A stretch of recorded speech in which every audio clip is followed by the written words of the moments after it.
Shalom saudaraku, berjumpa kembali bersama dengan saya Pendeta Jakob Setio, masih dalam program Sapa Jemaat di Rumah. Kali ini kita akan bersatu bersama-sama, mari kita berdoa. Bapa kami rindu, firman-Mu sungguh memberkati kami, dan biarlah melalui renungan firman itu, kami semakin dikuatkan, diteguhkan di dalam pengiringan kami akan Engkau. Kami siap diberkati, terpujilah nama-Mu kekal selama-lamanya. Dalam nama Yesus kami berdoa, haleluya, amin.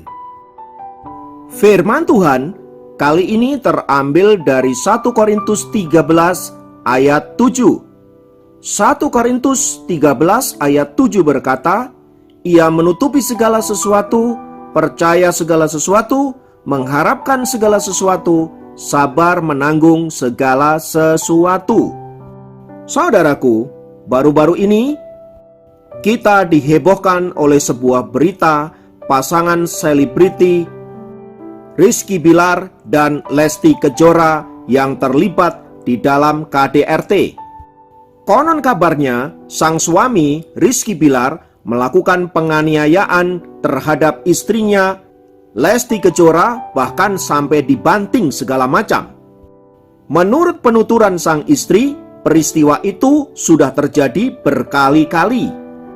Dan pada kasus yang terakhir ini, sang istri melaporkan tindakan KDRT itu kepada pihak berwenang, lalu kemudian sang aktor ditangkap serta ditahan oleh kepolisian.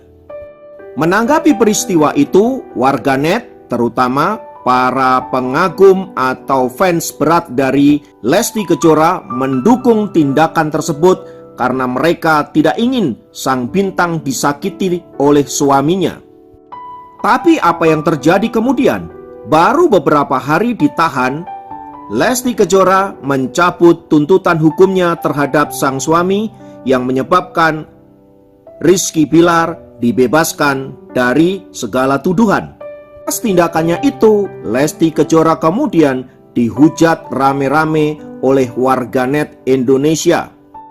Mereka semua kecewa mengapa Lesti mencabut tuntutan hukumnya kepada suami yang tidak bertanggung jawab itu. Laki-laki kejam, laki-laki yang tidak tahu diri, bla bla bla. Bahkan mereka beramai-ramai memboikot Rizky Bilar dan Lesti Kejora. Saudaraku, apa yang terjadi terhadap Rizky Bilar dan Lesti Kejora merupakan fenomena masalah keluarga yang terjadi di Indonesia akhir-akhir ini. Ternyata di balik pasangan-pasangan yang kelihatannya romantis, kelihatannya baik-baik saja, mengalami permasalahan yang begitu pelik, bahkan perseteruan yang hebat di antara suami istri, bahkan berujung pada perceraian. Ada memang di antara mereka yang pandai menutupi kelemahan satu dengan yang lain. Tapi tak jarang juga ada orang yang blak-blakan di media massa. Kita juga sebenarnya tidak tahu persis apa yang terjadi terhadap masalah Rizky Bilar dan istrinya itu. Kita juga tidak tahu mengapa Lesti kemudian mencabut tuntutannya. Dia pasti punya alasan yang kita tidak tahu, kita tidak mengerti. Faktanya, itulah masalah keluarga yang seringkali terjadi di tengah-tengah kehidupan kita. Saudaraku, bila kita mengacu kepada ayat firman Tuhan di atas, kita diingatkan betapa kasih itu menutupi segala sesuatu. Rasul Paulus mengatakan hal ini kepada jemaat di Korintus bukan tanpa alasan. Sebab jika kita melihat pada pasal yang ke-6, bagaimana jemaat mengalami masalah-masalah yang pelik di antara saudara-saudara seiman, bahkan keluarga demi keluarga, sampai masuk ke ranah hukum, yang pada akhirnya justru mempermalukan tubuh Kristus dan mencerai-beraikan orang-orang percaya.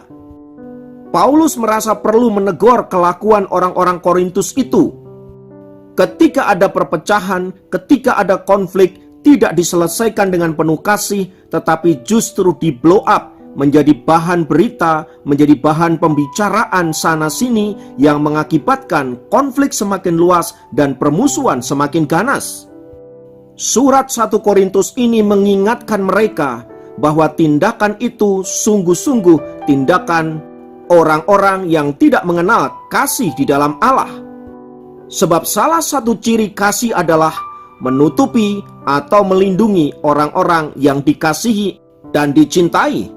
Kalaupun terjadi masalah, mungkin karena sesuatu hal dan lain sebagainya, seharusnya tetaplah diselesaikan dalam bingkai kasih itu, saling mengampuni dan penerimaan kembali. Memang ini tidak mudah, tetapi sebagai orang percaya, kita harus dan wajib melakukannya. Sebab inilah perintah Tuhan kita, supaya kita saling mengasihi dan menutupi segala sesuatu. Apa yang dilakukan oleh Lesti Kejora itu bisa jadi adalah upaya untuk menutupi kelemahan-kelemahan keluarganya yang sudah terlanjur diketahui oleh publik.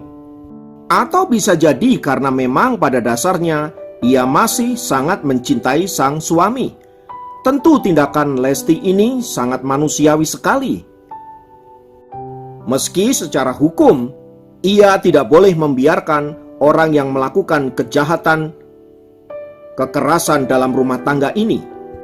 Tapi apapun itu, saudaraku, kita belajar bagaimana untuk bisa mengampuni dan menerima kembali orang-orang yang telah menyakiti kita.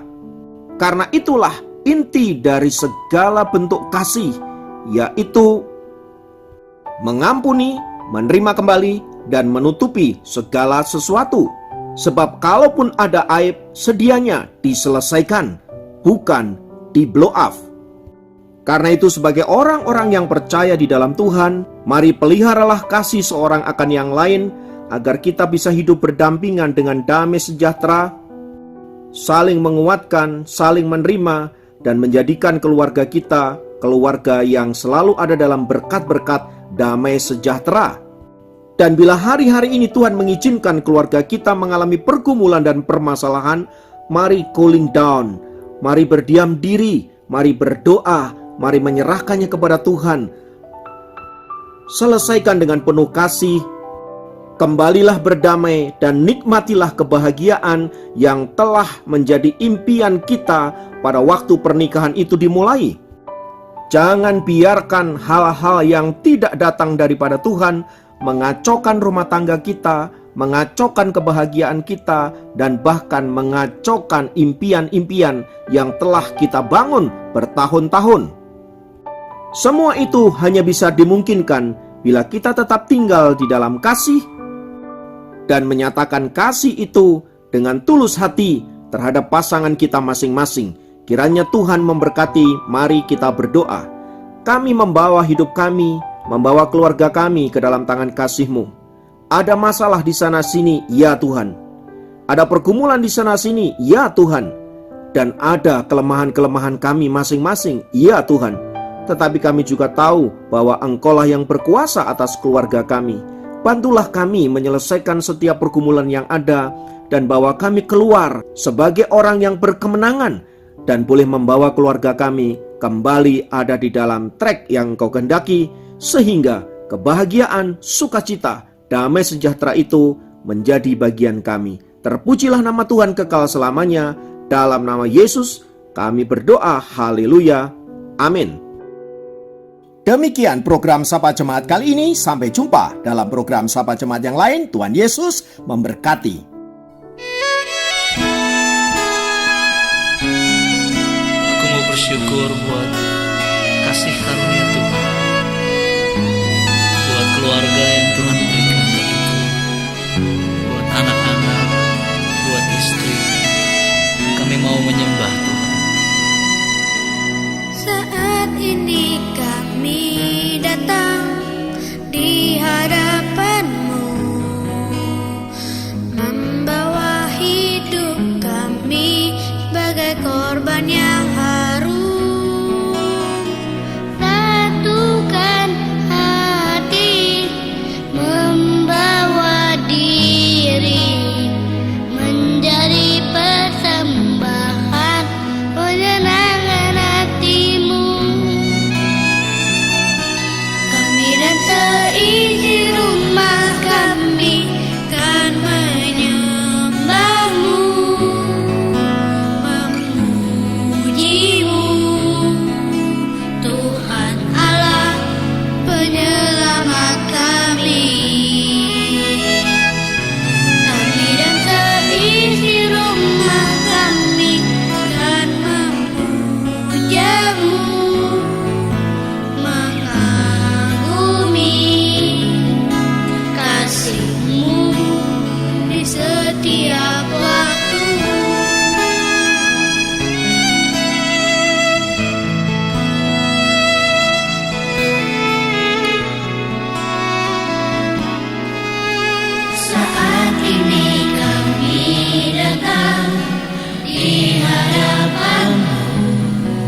korban yang harum, satukan hati, membawa diri menjadi persembahan, menyenangkan hatimu.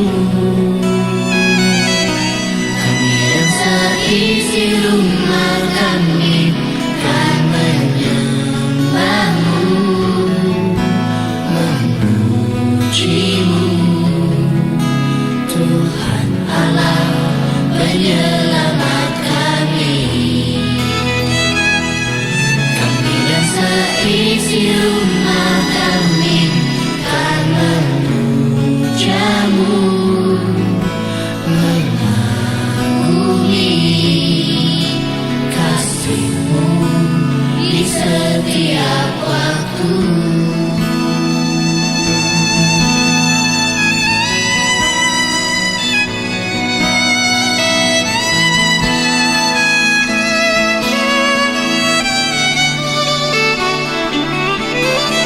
Saat ini kami datang di hadapan-Mu,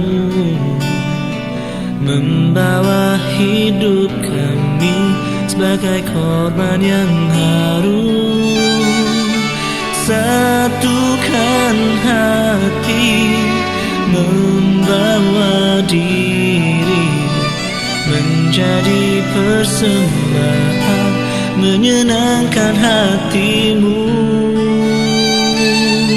Kami dan seisi rumah kami kan menyembahmu, memujimu, Tuhan Allah penyelamat kami. Kami dan seisi rumah kami kan memujamu, mengagumi kasih-Mu di setiap waktu. Kami dan seisi rumah kami kan menyembahmu, memujimu, Tuhan Allah penyelamat kami.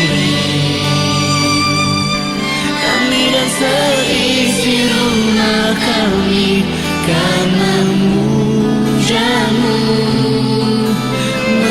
mengagumi kasih-Mu di setiap waktu. Kasih-Mu di setiap waktu. Oh, kasih-Mu di setiap waktu.